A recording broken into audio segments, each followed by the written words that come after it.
sort of discuss things like how can something, like I know that a story can be true even if it hasn't happened, because there's a different kind of truth and so on. So I think I was kind of, I mean, I know I was making up stories in my head anyway from when I started to be aware of myself as thinking. And I think I kind of knew. Where did the linguistics come in? I think I don't really know if it has. I mean, I could say that it's made me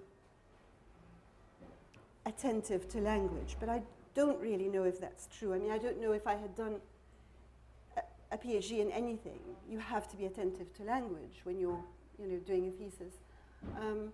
I know that it was mainly something that I had to finish. I mean, I started out on it with great enthusiasm,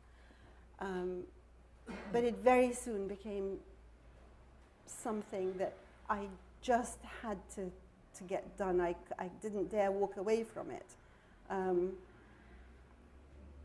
How, because you've written, paradoxically, both a collection of short and extraordinarily powerful stories and two huge novels. I mean, really big novels, maximalist novels, with huge, great epic scale and sweep.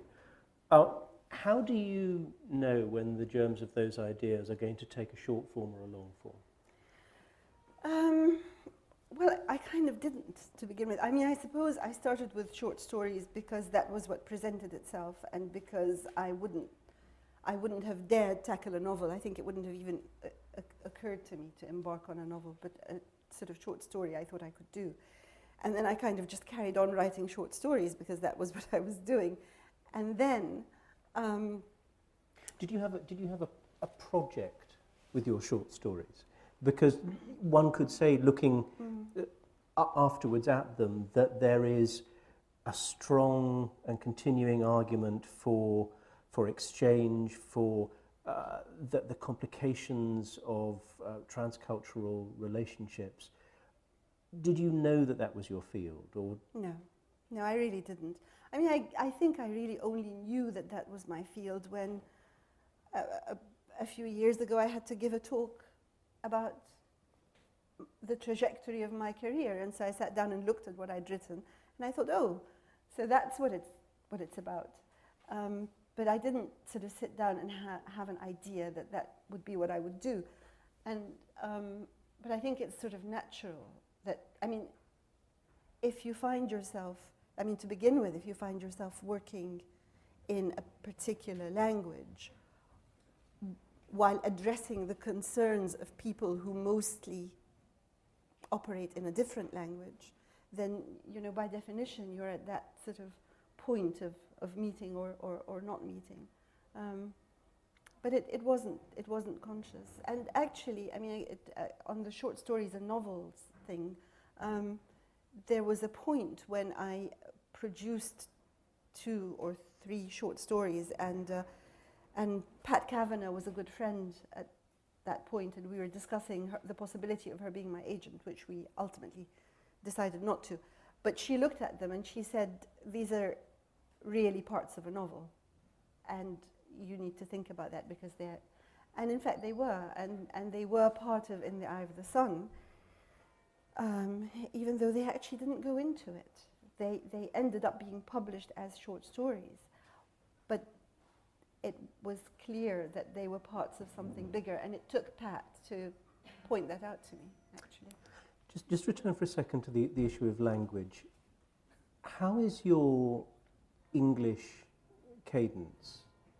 What is the relationship between your English prose style and your Arabic?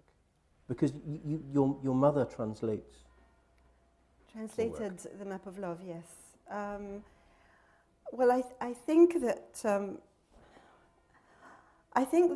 my English. I just actually had an email with about 1 million questions from a PhD student, and one of them said, "Why don't we feel any Arabic in the narrative parts of your work, but we do feel it in the dialogue?" Except she said dialogic part, which I'm not sure is a word at all. But I think the answer is quite clear. I mean, I'm sort of writing in English, and where there's no need for Arabic, then there isn't any. So there are no Arabic cadences in large sections of the straight narrative.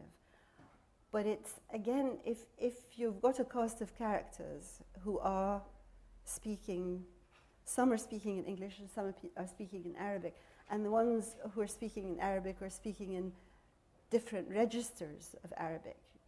So, somebody sort of working the land in Upper Egypt is going to talk differently from somebody, at the American University in Cairo. And so if you're going to draw characters who feel and sound real, then their language has to feel and sound real, and therefore those different Arabics have to become different Englishes. And that's a very interesting issue, I find, while I'm working. And while we were talking briefly about the map of love, it would be negligent not to ask you at what point you realised that the double storyline structure was the form you wanted to pursue for the book. I had written a bit of it. I mean, the story started, the Map of Love started with Anna Winterborn and Sharif al-Barouchi. And for people who haven't read it, this is the old story. The novel is two stories. One is set at the beginning of the 20th century, and the other is set at the end of the 20th century. So the genesis, the idea, was really the meeting of Sharif and Anna, and how that would work out or not work out, and so on. And then, as I wrote, I realized that I didn't really want to spend a whole novel pretending and making my reader pretend that we were actually in 1900. I wanted to be now, or then, 1997, looking back. And I wanted that perspective. And so the idea of the second couple, of course, was the obvious idea. And then you had to have something to link them. And so from there, the narrator, Amal, was born, who would tell both stories. So and there is, of course, the beauty of intertextuality. You're dealing with people's written language as a key into their world. Mm. Can I ask, because you have recently published a fantastic collection of non-fiction pieces, Mezza Terra, how different it is for you as someone who is overtly a creative, imaginative writer to engage with journalism?